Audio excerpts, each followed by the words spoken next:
গর্ভধারণ একজন নারীর জীবনের অন্যতম আনন্দের মুহূর্ত, কিন্তু দুঃখজনক হলেও সত্যি, অনেক সময় প্রেগন্যান্সি হওয়ার পরও মিসক্যারেজ বা গর্ভপাত হতে পারে। আজ আমরা জানব কেন এমন হয়। প্রথমেই জানা দরকার, মিসক্যারেজ বলতে গর্ভাবস্থার 20 সপ্তাহের আগেই গর্ভের সন্তান নষ্ট হয়ে যাওয়াকে বোঝায়। এটি অনেক ক্ষেত্রেই মায়ের কোনো ভুলের কারণে হয় না, বরং বেশিরভাগ ক্ষেত্রে এর কারণ থাকে ভ্রূণের স্বাভাবিক বিকাশে সমস্যা। সবচেয়ে সাধারণ কারণ হল ক্রোমোজোমগত ত্রুটি। যখন ভ্রূণ তৈরি হয়, তখন জিনগত কোনো সমস্যা থাকলে ভ্রূণ সঠিকভাবে বেড়ে উঠতে পারে না এবং শরীর স্বাভাবিকভাবেই গর্ভধারণ বন্ধ করে দেয়। এছাড়াও কিছু শারীরিক সমস্যা ঝুঁকি বাড়াতে পারে, যেমন থাইরয়েডের সমস্যা, অনিয়ন্ত্রিত ডায়াবেটিস, হরমোনের ভারসাম্যহীনতা, জরায়ুর গঠনগত ত্রুটি। মায়ের বয়সও একটি গুরুত্বপূর্ণ বিষয়।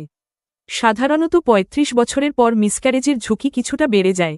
কিছু জীবনযাত্রার অভ্যাসও ঝুঁকি বাড়াতে পারে, যেমন ধূমপান, অতিরিক্ত অ্যালকোহল গ্রহণ। মিসক্যারেজের কিছু সাধারণ লক্ষণ হতে পারে যোনিপথে রক্তপাত, তলপেটে তীব্র ব্যথা বা ক্র্যাম্প, টিস্যুর মতো কিছু বের হয়ে আসা, হঠাৎ প্রেগন্যান্সির লক্ষণ কমে যাওয়া। তবে মনে রাখতে হবে, গর্ভাবস্থায় সামান্য রক্তপাত মানেই সবসময় মিসক্যারেজ নয়।